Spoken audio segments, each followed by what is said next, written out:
Students, I am starting the second part of power sharing of political science. Yesterday I told you about the language composition of two countries, Belgium and Sri Lanka. जहाँ Belgium में पूरी country में मैंने आपको बताया था, उसको revise करा देता हूँ मैं. बेल्जियम में पूरी कंट्री में डच स्पीकिंग लोगों की मेजॉरिटी थी. French were in the minority with are having the 40% people. और डच कितने थे? 59%. And 1% people were German speaking. On the other hand the Sri Lanka, the Asian country, they were having the 74% Sinhala language speaking people, 18% Tamil people. Out of 18%, 13% were Sri Lankan Tamil and 5% from the Indian Tamil community. तो ये कल हमने composition देखा था. आज हम देखते हैं इन दोनों कंट्री में फिर इन लैंग्वेज कम्युनिटीज़ के बीच में क्या हुआ आगे. फर्स्ट टॉपिक है मेजोरिटिज्म इन Sri Lanka.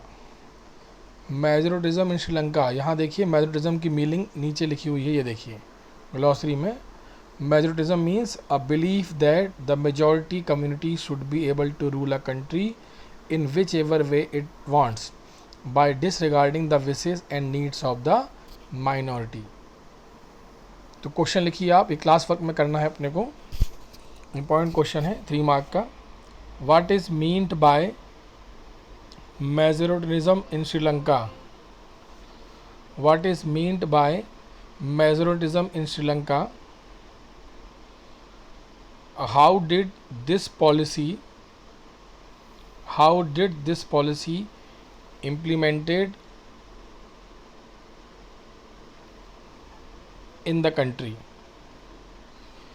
How did this policy implemented in the country?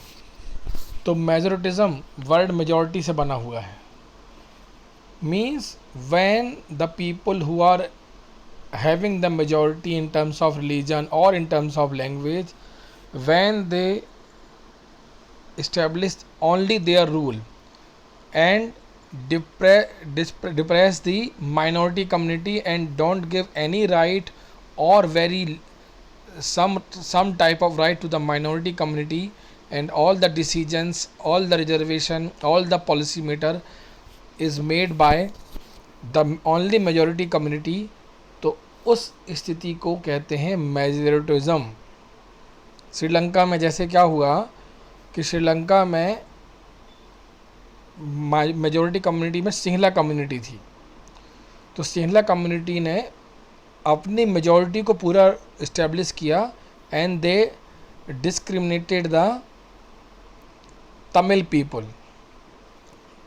तो क्वेश्चन का जो अदर पार्ट है, how this policy implemented in the country, answer यहाँ से आएगा. इसके पहले एक 1 मार्क क्वेश्चन, ये फर्स्ट लाइन लिखा हुआ है. Sri Lanka was independent country in 1948. Sri Lanka 1948 में इंडिपेंडेंट हुआ था, ध्यान रखिएगा, एक ब्रिटेन से. हम 1947 में हुए थे. तो पॉलिसी कैसे इम्प्लीमेंट की? In 1956 an act was pass to recognise Sinhala as the only official language. अब देखिए, ये एक्ट के through only Sinhali language will be the official language and no other language was given the official language status. Second point, the government followed preferential policies that favoured Sinhala applicants for university position and government jobs. Means the preference, the superiority were given to the Sinhali people in the university admission, university jobs and other government jobs, and Tamil people were discriminated. Third point, a new constitution stipulated that the state shall protect and foster Buddhism. Means the Buddhism will be the official religion of the country and they will not give so much response or so much respect to other Christian, Hindu और Muslim community. तो ये 3 factor थे जिससे श्रीलंका एक majority country group में सामने आई, where only the Sinhalese people having all over the rights in terms of language, in terms of religion और in terms of jobs in the government services, all were reserved for the Sinhali community. Means majority का rule establish कर लिया सिंहली लोगों ने। अब इसका impact किस पे पड़ा?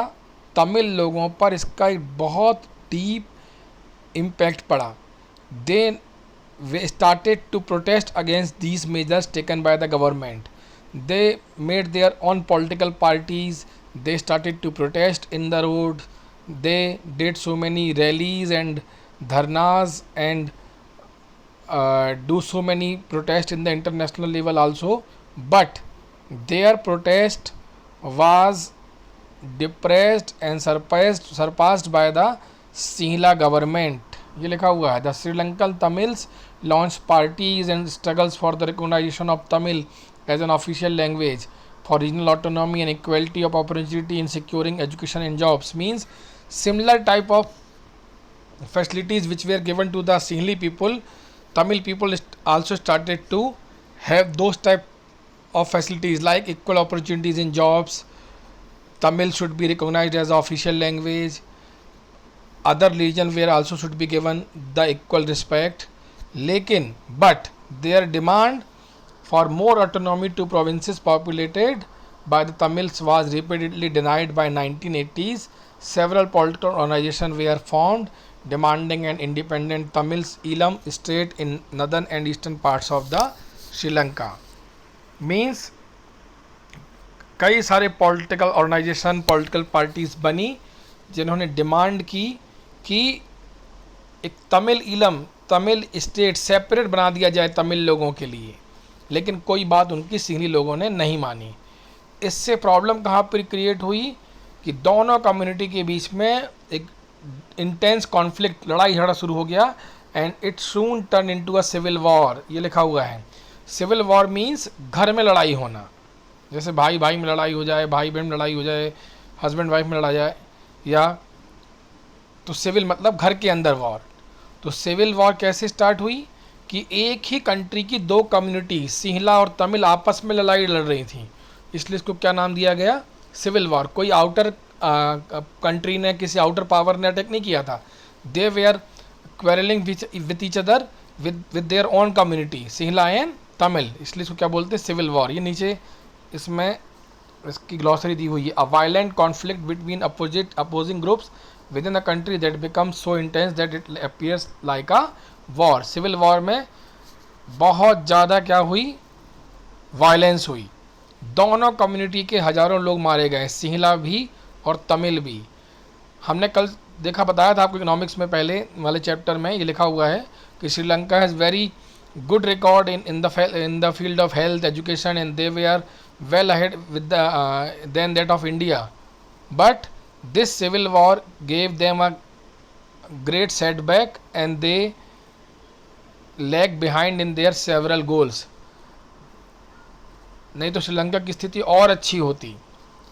This civil war ended in 2009। सोच लीजिए आप, इतने लंबे समय से 1980 से स्टार्ट हुआ, ये अपन ने पढ़ा हुआ है, ये लिखा हुआ है 1980 से जो सिविल वार स्टार्ट हुई तमिल और सिंहला के बीच में, 2009 में जाकर के एंड हुई, लगभग 29 ईयर्स के बाद। तब तक so many people from both the communities got hurt और श्रीलंका को बहुत ज़्यादा इकोनॉमिक प्रॉब्लम भी हुई, इकोनॉमिक लॉस भी हुआ। ये मैप देखिए, इतने कम्युनिटीज़ ऑफ श्रीलंका का जो अपन ने डिस्कस किया हुआ है, वो उनका कंपोजिशन बताया गया है कि सिंहली लोग, श्रीलंकन तमिल लोग श्रीलंका के किस किस पार्ट में रहते हैं। तो अब आप देखिए, ये मेजॉरिटिज़म इन श्रीलंका के एग्जाम्पल से क्या सीख मिलती है अपने को कि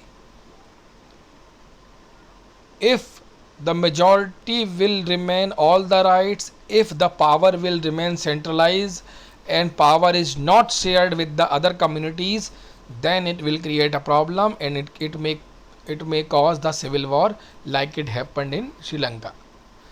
क्योंकि इनने पावर शेयर नहीं की, सारी पावर सिंहली लोगों ने अपने हाथ में रखी, इसलिए सिविल वॉर स्टार्ट हुआ। यदि वो पावर्स को तमिल कम्युनिटी के साथ बांट लेते, तमिल लैंग्वेज को ऑफिशियल लैंग्वेज का दर्जा दे देते, तमिल्स अदर रिलीजन को एक इक्वल स्टेटस दे देते, जैसे इंडिया में आप देखिए, इंडिया में सारे रिलीजन बराबर हैं, 22 लैंग्वेज हमारे यहाँ पर कॉन्स्टिट्यूशनली अडॉप्टेड लिस्टेड हैं। तो हमारे यहाँ पर इक्वल अपॉर्चुनिटीज़ दी गई हैं, चाहे whether people belong to any religion, any region, any language speaking people, power is shared among all these people. आप सेंट्रल गवर्नमेंट को देखिए, आप स्टेट गवर्नमेंट देखिए, हर कम्युनिटी के, हर रिलीजन के, हर एरिया के मिनिस्टर आपको सरकार में दिख जाएंगे। लेकिन श्रीलंका में पावर शेयरिंग ना होने के कारण प्रॉब्लम क्रिएट हुई और श्रीलंका में सिविल वॉर स्टार्ट हुई। आज यही टॉपिक करते हैं, कल हम देखेंगे बेल्जियम का केस। ये बेल्जियम वाला टॉपिक आप ई पाठशाला से आप पढ़ के रखेंगे। Thank you.